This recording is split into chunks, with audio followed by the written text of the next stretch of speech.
Nós, como disse a dona Michele, nós temos que começar a nos capacitar, tá? E nós estamos aqui hoje à tarde justamente para a gente começar a aprender um pouquinho mais, todas nós. Então, nós mulheres do Partido Liberal, nós vamos ter que falar sempre a mesma linguagem. Se tem uma coisa que a esquerda é forte, é na militância, nas redes sociais. Elas são fortes em argumentos, elas convencem. Se entrar uma aqui e a gente não estiver preparada, elas convencem qualquer uma de nós. Mas nós, mulheres conservadoras, a gente não vai fazer isso, né? Porque a gente está aqui se preparando, nós vamos aprender. E por isso que nós chamamos as presidentes do PL Mulher Paraná, e também algumas eleitas estão aqui hoje, mas o foco era mais as presidentes.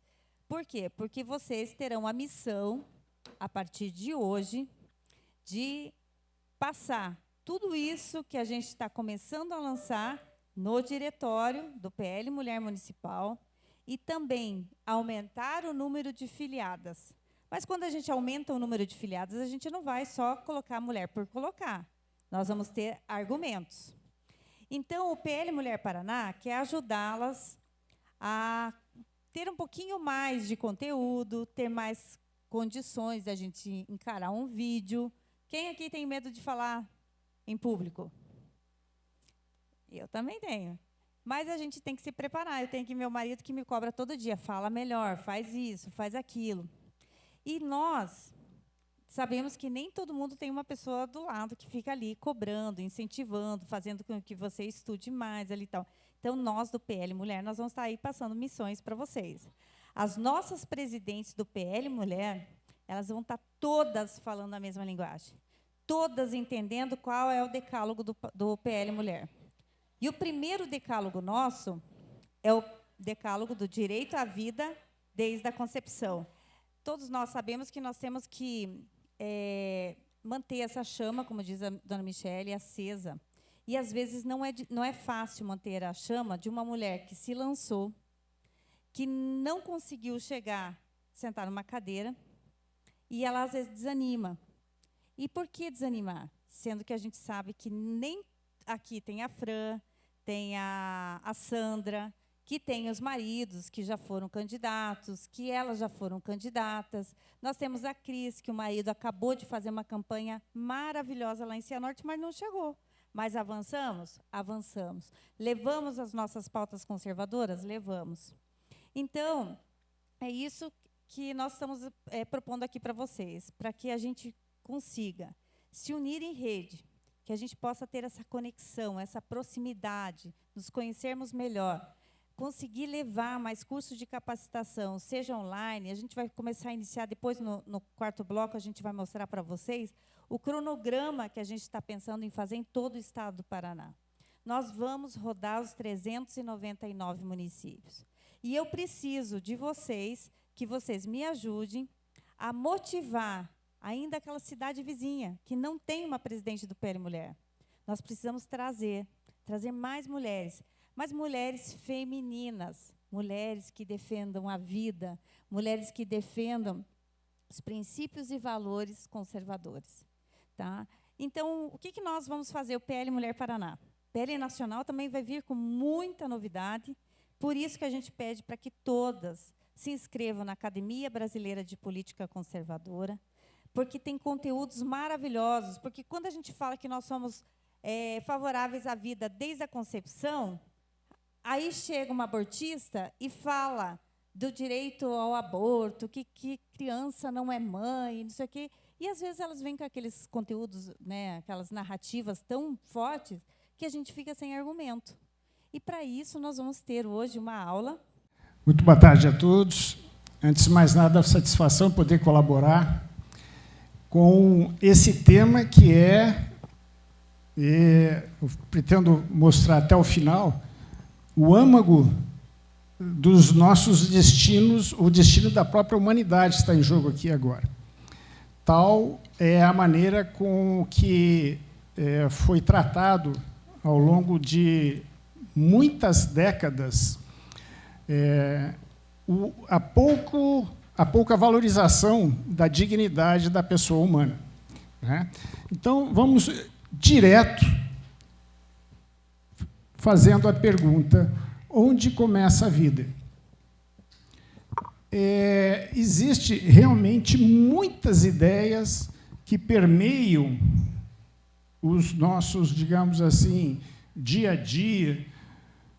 A vereadora Carlise falou que, às vezes, a gente encontra gente que apresenta argumentos e ficamos, às vezes, sem saber o que dizer. Mas, no fundo, há uma naturalidade, há uma ideia normal que quase que nem precisava explicar. Então, nós vamos mostrar o óbvio, tá? O óbvio. E, claro que este óbvio, às vezes, passa por metamorfoses. Por exemplo, tem gente que acredita que a vida, né, começa, vamos dizer assim, com tudo que existe. Então, nós podemos ver ali espermatozoides tem vida, o óvulo tem vida. Bom, mas tudo tem vida. Onde começa realmente a vida, né? A vida, e aí que é importante a gente começar a estudar, né? A vida é a capacidade de produzir movimentos imanentes. Por que é importante saber isso? Porque a gente pode achar que uma máquina pode ter vida. Hoje, acredito que não há ninguém aqui que não tenha ouvido falar na chamada inteligência artificial.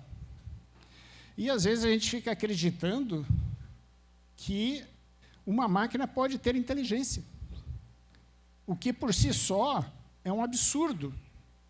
Uma máquina não é inteligente. O inteligente é um ser vivo. E uma máquina nunca é um ser vivo. Ela não tem a capacidade de produzir movimentos imanentes. A máquina é uma montagem de peças. Então, tem gente que acredita que a vida, então, tudo que se mexe, tudo que está aí tem vida. Será que é isso mesmo? Tem gente que acha que tem uma visão ecológica.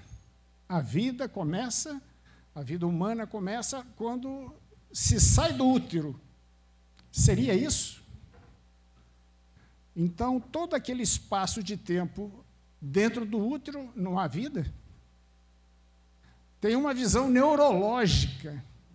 Essa visão neurológica, até porque consegue-se, a partir de um determinado momento, medir sinais elétricos no cérebro do nenê dentro da barriga. Devo dizer isso em torno de 8 semanas. Né? Então, com 8 semanas, aí tem vida? Será que é aí que começa? Esse é um dado interessante, porque muita gente que defende a eutanásia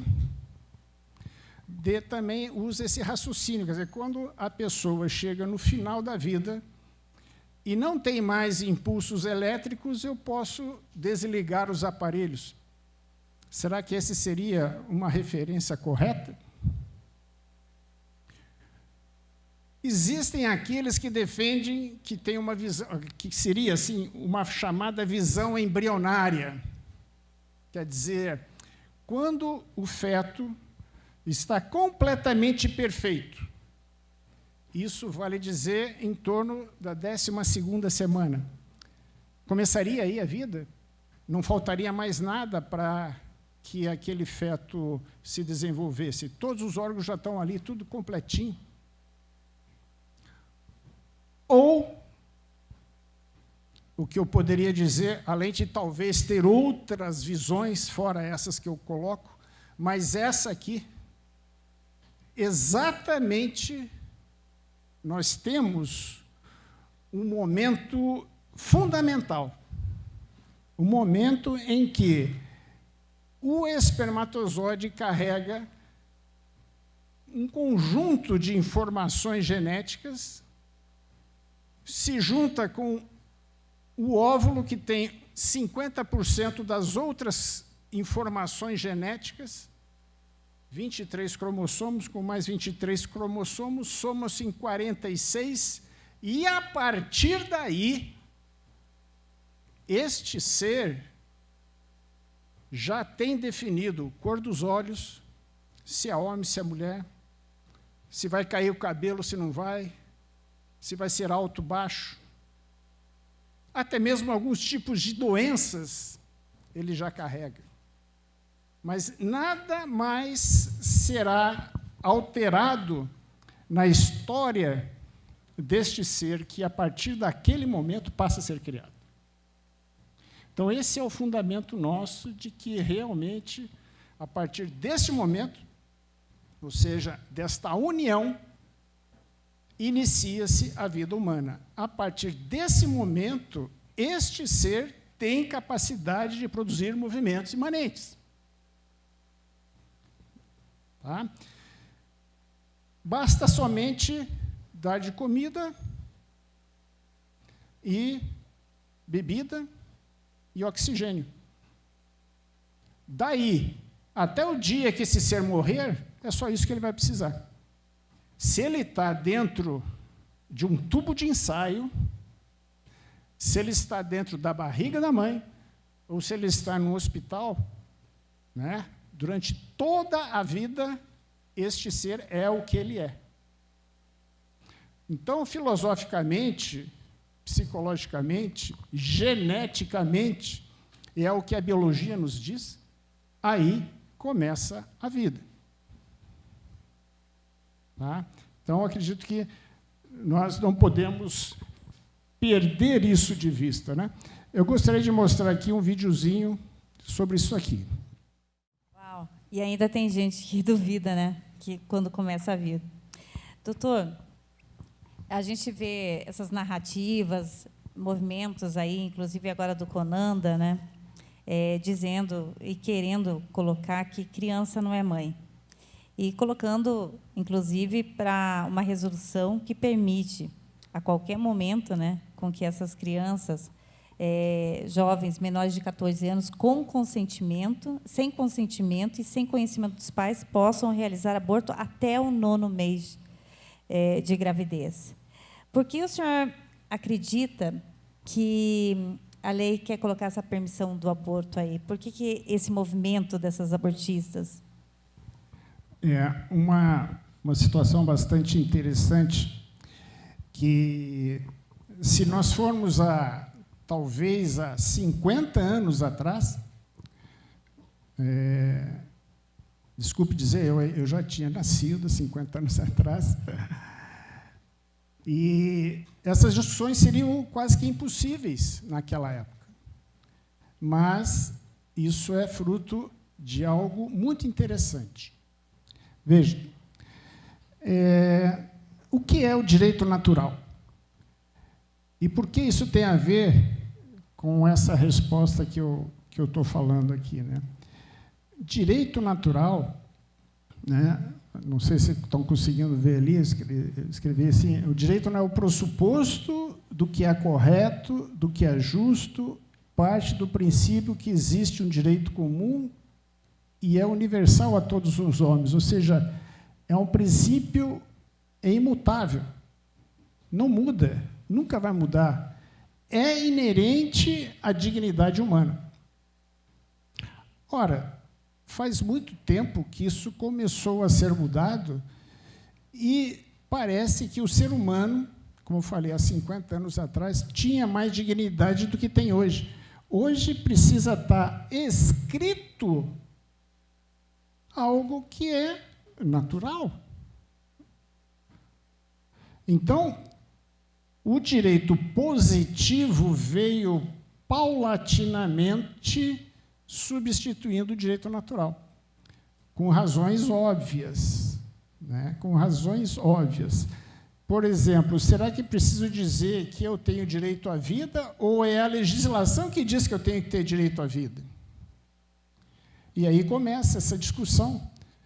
Dentro do útero, será que eu tenho direito à vida? Não basta aquelas imagens que acabamos de ver aqui. Claro que é um ser humano, E só porque ele ainda não saiu da barriga da mãe, ele não tem direito à vida. Por mais justificativas que você possa querer colocar sobre, por exemplo, a mãe ou o pai, o que tem a ver uma coisa com a outra? É desvirtuar, tirar a discussão de onde realmente está. Agora, esse direito natural veio sendo paulatinamente retirado, não sem uma intervenção externa. Vocês já ouviram falar das chamadas fundações, grandes fundações, principalmente americanas, mas tem fundações em outros países também? É uma novidade deste último século. Se formos lá 1800 para trás, nunca ninguém ouviu falar em fundação. Acontece que ocorreu um fenômeno interessantíssimo com essa modernidade. Qual foi o fenômeno? Conseguiram, durante o prazo de uma existência, uma pessoa aí de extremamente pobre a super rico. Isso nunca existiu na história toda da humanidade. Tinham ricos? Sim. Tinham pobres? Sim. Mas o rico era rico não no prazo de uma existência. A existência da riqueza era crescente ao longo de todo o período. Então, o pai deixa para o filho para o neto. Se filho e neto não estragarem o que o pai fez, ia se crescendo a coisa. Mas, na atualidade, uma pessoa pode estar com 15, 16, 18 anos, totalmente pobre, e questão de 20 anos, ou nem isso, torna-se uma pessoa mais rica do mundo. Isso produziu uma coisa interessantíssima. Por exemplo, este senhor aqui ficou tão rico que ele vendeu tudo o que tinha, escreveu esse livro, né, O Evangelho da Riqueza, e começou somente a usar o dinheiro que ele tinha. Né? Ele era um magnata do aço, lá nos Estados Unidos. O Andrew Carnegie, então, ele escreveu que o rico é realmente um dom de Deus, ele tem que usar essa riqueza para uma coisa que também pouca gente conhecia, que é a chamada filantropia, que é também uma novidade da modernidade. Então, essas pessoas querem usar o dinheiro que têm, porque filho, neto, já nunca vão precisar de se preocupar com dinheiro, então ele pega e começa a fazer o bem. Bom, aí vai uma separação muito interessante, né? Porque o que eu acho que é bem, o que você acha que é bem, o que o outro acha que é bem. E aí começam-se muitas coisas boas até. Mas vai da cabeça do dono da fundação. Até a gente está vendo essas interferências dessas ONGs nas próprias eleições, todas elas têm uma ingerência de algum tipo de financiamento particular. E isso é o problema. E aí o que acontece? A filantropia, lá do século passado, descobriu que as guerras destruíam a filantropia. Aí eles começaram a estudar como poderiam mudar o homem para evitar a guerra. Tinha recém acabado a Primeira Guerra Mundial. Ora, o que fazer com o homem? Aí, um desses magnatas, né, criou uma fundação, e essa fundação estudou, tá ali, realmente é difícil ler, ainda está em inglês, mas eu vou traduzir. A Fundação Rockefeller, então, começou a estudar, logo depois da Primeira Guerra Mundial, como poderia transformar o homem para evitar uma nova guerra. E 3 campos surgiram nesse estudo. a psiquiatria, a biologia e a sociologia. Ora, a psiquiatria é para evitar essa loucura do homem. A biologia, para controlar essa natureza, descobrir essa natureza do homem, que pela teoria da evolução, se é que é verdade, o homem é o mais forte sempre que vence. Isso provoca guerras. E na sociologia, é preciso controlar a sociedade. Ora, qual campo será que a Fundação Rockefeller usou para estudar dentro desses 3 ramos? O que vocês acham? Eu respondo. A sociologia? Todos. Todos. Todos. Tá?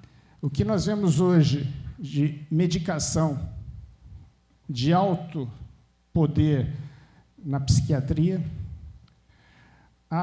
o estudo e o desenvolvimento do clone humano e de toda a genética, e talvez isso seja o que mais nos assusta, que não tinha naquela época, é uma área de estudo da sociologia. Criou-se, então, a sociologia. Então, nós temos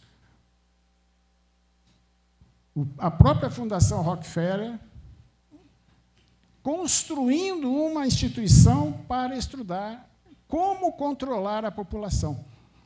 E eles descobriram. Nós somos fruto disso aqui. Se nós não sabemos justificar por que uma criança na barriga da mãe tem vida, é porque nós já somos influenciados por esse sistema que nos impôs muitas coisas. E aí, eu gostaria de ler, deixar bem claro que, veja, não é conjectura, teoria da conspiração, ou coisa que o vale, né? Esse livro aqui, The Rockefeller Century, conta 100 anos dos Rockefeller. Então, está aqui a fundação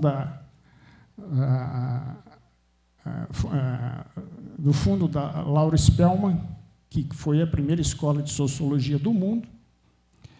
Mas, no que nos afeta diretamente, eu abro essa página aqui, onde ali nós podemos ver 3 figuras, né, na imagem. O Rockefeller, John Rockefeller Jr. e o John Rockefeller III, que é a foto maior aqui que vocês estão vendo.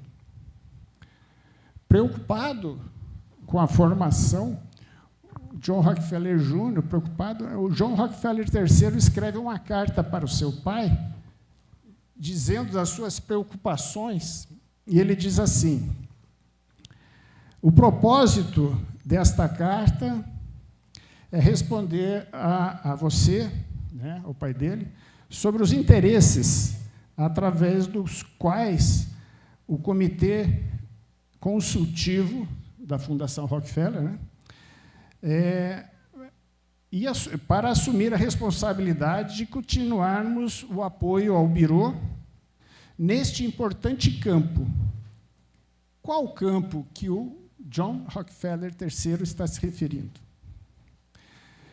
Continua ele: eu tenho a liberdade de fazer a sugestão porque este é o meu grande e maior interesse pessoal, o controle da natalidade e as questões relacionadas. E ele fez uma solene declaração pessoal de interesse. Eu vou me dedicar totalmente a minha vida ao controle populacional. Esse é o maior, definitivamente, onde vai se concentrar todo o meu existir. Tudo que é de fundamental e subjacente. Isso ele falou em 1934. Doutor, tem gente que acha que isso é teoria da conspiração, né? Tem gente que acha. Em 1952, ele fundou o chamado Conselho Populacional. Eu só trouxe aqui para citar este exemplo. Mas vocês querem ver um exemplo um pouco mais perto, esse vídeo foi feito em 2010, onde o Bill Gates fala que, para controlar a emissão de carbono no mundo, ele construiu uma equação no qual ele teria as pessoas, a quantidade de serviços por pessoas, a energia por serviços e a quantidade de carbono gasta em cada uma dessas energias por pessoas. E ele fala, como está escrito ali, que eu peguei essa parte específica, né? Ele fala assim, o mundo tem, naquela época, 6 bilhões de pessoas e caminha para ter 9 bilhões. Agora, se nós fizermos realmente um grandioso trabalho olha só, um grandioso trabalho em novas vacinas, sistema de saúde e serviços de saúde reprodutivas. Ou seja, tudo isso que a gente está vendo aí. Poderíamos, então, reduzir esse fator em uns 10% ou 15%. Então, reduzir que foi a população... o Covid, né? 10% ou 15%. As vacinas aí que todo mundo foi obrigado a tomar. É um assunto interessante, que a gente podia até fazer um dia só sobre isso. Mas Exatamente, mas assim, só para apimentar um pouquinho, aguçar o nosso questionamento, até teve, né, uma das vacinas que ela mexe no RNA, que é justamente para tornar as crianças, né, essas jovens, estéreis, né? É isso, doutor? A parte de vacinas, ela tem, veja, a maneira como você controla a população, e voltando justamente ao tema anterior... Aliás, não dá nem para falar que isso é vacina, né? Porque vacina salva a vida, né? Ninguém aqui é contra a vacina. Isso que eu iria comentar com você, comentar agora. A palavra vacina, para nós, até então, é sinônimo de saúde, é sinônimo de segurança. Então, é muito comum nós pegarmos um nome que já está consagrado e atribuir a alguma coisa que nós queremos enganar. Ou, pelo menos, não dizer a total verdade. Então, o processo de fabricação ou de desenvolvimento de uma vacina, a mais rápida que se tem notícia são 6 anos. Então, ou seja, o que tinha ou o que foi oferecido foi um tratamento, uma medicação que não poderia receber esse nome. E as pessoas tomavam cientes de que ela estava participando de um teste, né? Como o controle social, já desenvolvido, como eu falei, desde a época lá do Rockefeller, ele controla a população, ele cria a necessidade em nós, provavelmente e principalmente criando um pânico, né? Porque se não houvesse um pânico, para que a justificativa, né? Então, é todo um conjunto de coisas, um grande universo que acontece diante de nós e que a gente fica, mas aí quando você vai a 2010, você veja, então, em 2010, a Fundação Bill Gates já estava pensando, como é que ele está falando em controlar a população usando vacina? O próprio discurso é dele, não é meu. Eu não estou falando, ele está falando isso. Então, espera aí, se ele quer reduzir esse item naquela equação que ele inventou, dizendo para controlar o carbono, ele vai usar vacina, não é de se suspeitar? Por isso que nós temos que ter desenvolvimento intelectual e pensar, usar a nossa inteligência para isso. E, doutora, a gente vê assim, que as estratégias dessas ONGs, desse sistema que quer esse controle populacional, né, que daí vem as feministas com criança não é mãe, tem que ter direito a mulher, meu corpo, minhas regras. Mas aí a gente observa que eles têm algumas estratégias, né? elas vão se influenciando, né, em alguns campos, por exemplo, jornalismo, faculdades, igrejas.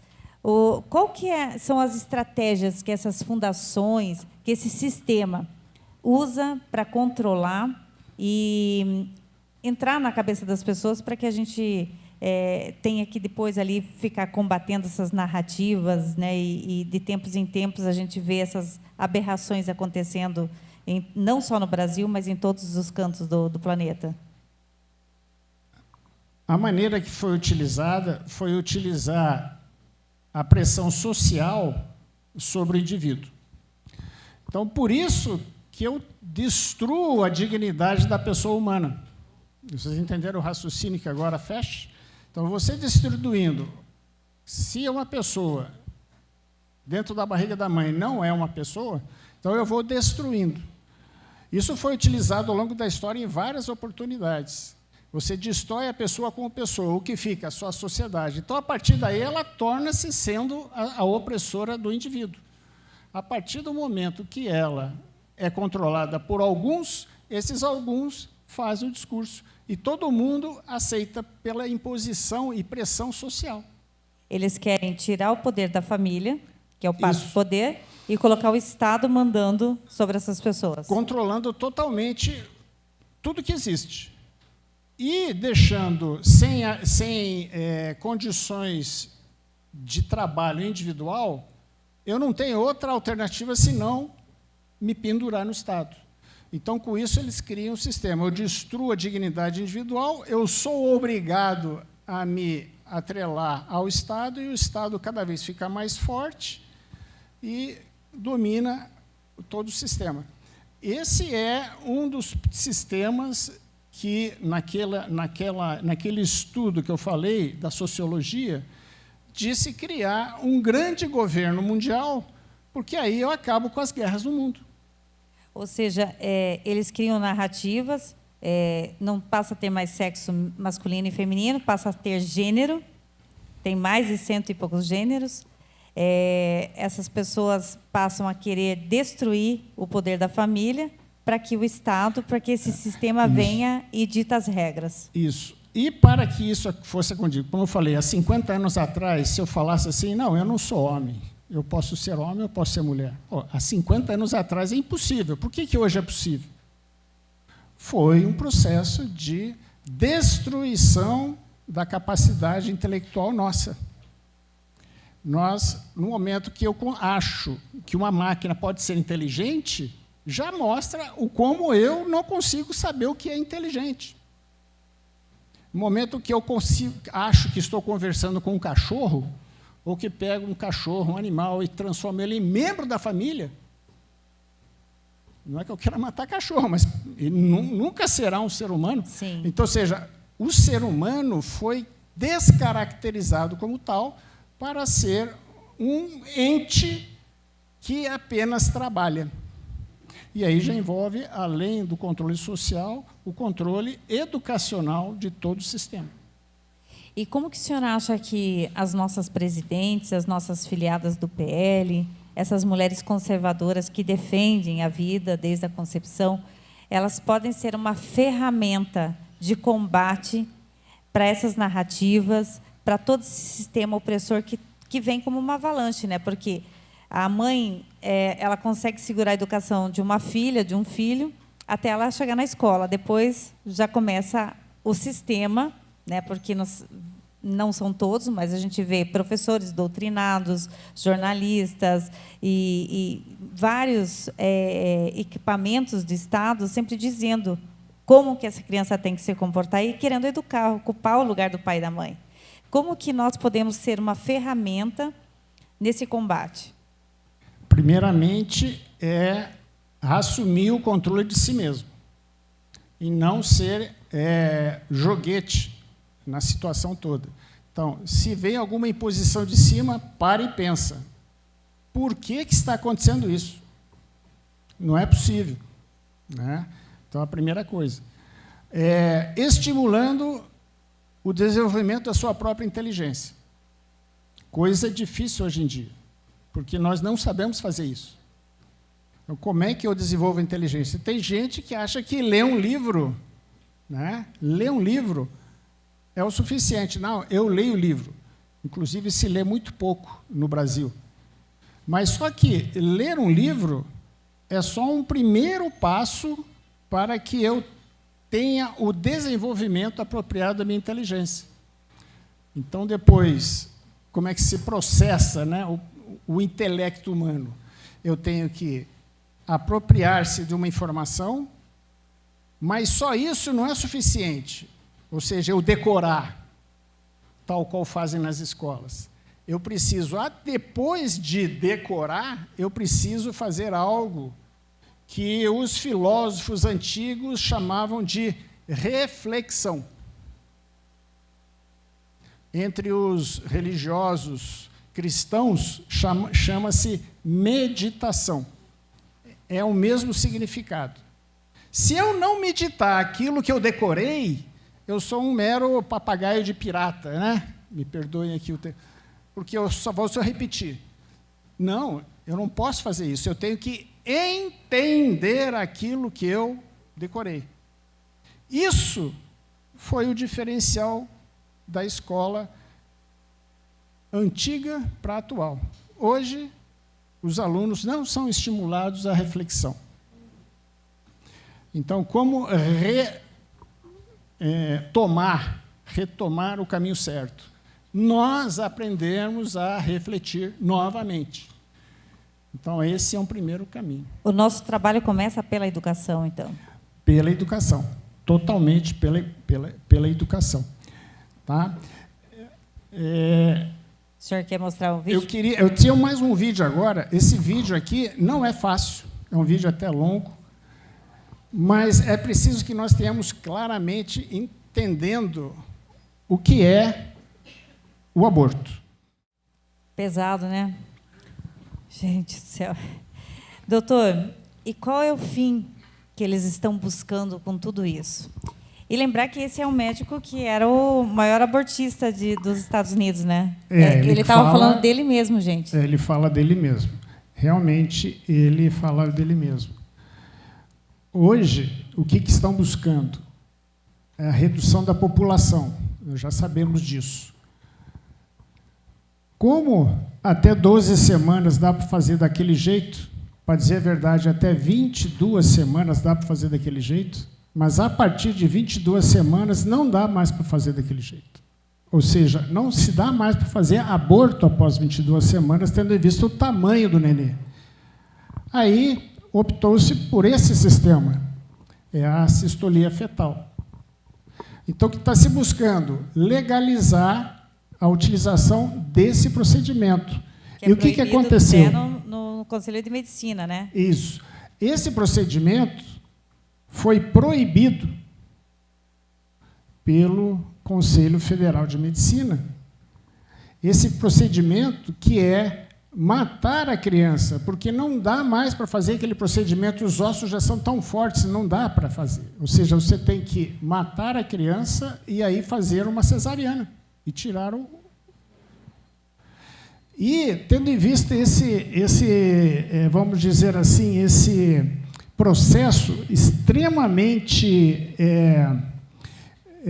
doloroso que acontece, esse sistema foi proibido pelo Conselho Federal de Medicina, é proibido pelo Conselho Federal de Veterinária e é proibido no corredor da morte americano. Mas estão querendo fazer aqui, no nosso país, um procedimento legal de fazer aborto. É uma injeção de potássio. Exatamente. Você tem que... A sistolia é parar o coração. Então, injeta no coração do nenê uma substância e o coração para. Então, a dor é extremamente absurda. Então, é realmente um procedimento completamente fora da normalidade. Só que esse sistema é um sistema que está sendo autorizado. Embora o Conselho Federal de Medicina tenha proibido, o partido político entrou no STF e recebeu por parte de um dos ministros, não vou falar o nome aqui, autorizou que fosse feito de maneira liminar esse procedimento. Está sendo feito no Brasil hoje. Estão se matando crianças com mais de 22 semanas para que seja considerado isso um aborto. E aqui acho que fica um pedido às nossas vereadoras, às nossas vice-prefeitas, prefeitas, para que nos ajude nessa missão. Nós estamos colocando nas câmaras projetos de moção de repúdio contra a resolução do CONANDA, que autoriza a assistolia fetal e também o aborto até o 9º mês. E em crianças, a partir de 14 anos de idade. Ok. Bom, ia mostrar ali a conclusão. Então, desculpa esse vídeo no final, mas é preciso nós termos a plena noção do que está em jogo aqui. Como conclusão da minha participação, eu queria deixar que o grande objetivo que eles estão buscando é reduzir a população mundial, mas, para fazer isso de uma maneira rápida e objetiva, tem que terminar, ou diminuir, ou restringir o que é a dignidade humana. Porque aí eu posso fazer isso de maneira clara. Hitler fez isso na Alemanha nazista. Ele desconsiderar o judeu como pessoa, aí eu posso matar livremente. Ele não foi o único que fez isso no mundo, tem outros exemplos, mas um exemplo bem próximo aqui. Mas nós estamos fazendo isso. Autorizar, botar na lei positiva uma autorização de aborto, não é dar direito, como dizem, mas estão transformando em direito. Porque já que está escrito é direito. E hoje está valendo, né? E hoje está valendo. Exatamente, desde dezembro. Está valendo.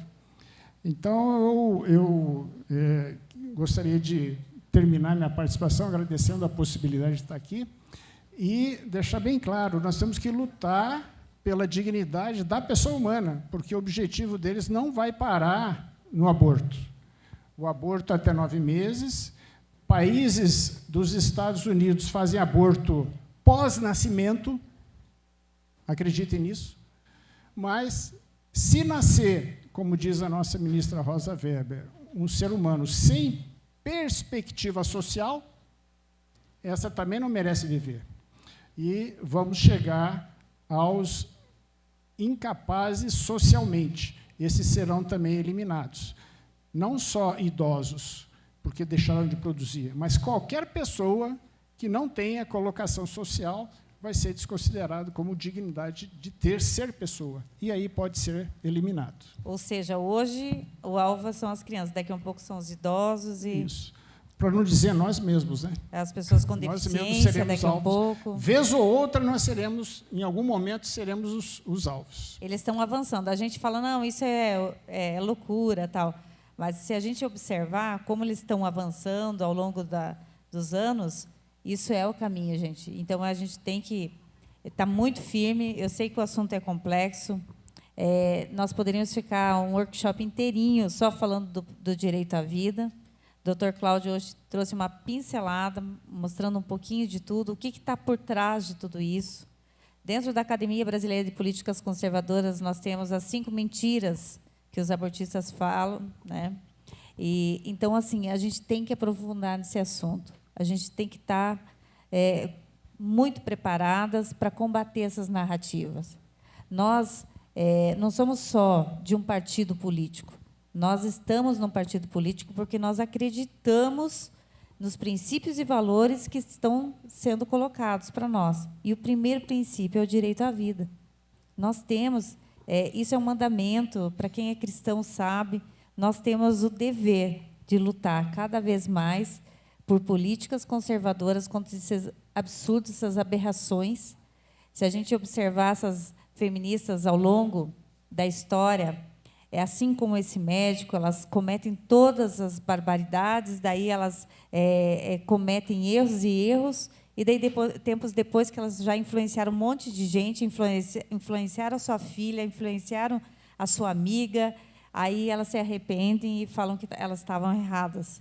Se a gente estudar o feminismo, é dessa forma. E graças a Deus, eu acho que com muita oração, muita dedicação, muito combate através da nossa participação política que a gente vai vencer tudo isso aí. Doutor Cláudio, não tenho palavras para agradecer. Eu sei que o senhor deu uma pincelada. Fica o convite para quando o senhor quiser gravar um outro podcast para a gente aprofundar. Eu tenho certeza que todas vão querer entender mais ainda, não só, né, do direito à vida, mas eu sei que o senhor pode contribuir com muita coisa, né? O senhor que é um mestre na área da educação, o senhor trabalhou no Ministério da Educação, então o senhor sabe profundamente o que está acontecendo com a doutrinação das nossas crianças e com certeza o senhor vai nos ajudar muito. Então, muito obrigada, que Deus abençoe o senhor nessa caminhada, nesse combate, que eu sei que não é fácil, porque quando a gente levanta para defender uma pauta conservadora, vem muito hater atacando a gente, né? E, às vezes, não é fácil a gente ficar levando pedradas de todos os cantos, mas a gente está aqui para isso. Por isso que a gente está montando esse grupo forte, esse grupo de mulheres determinadas que querem fazer acontecer e lutar.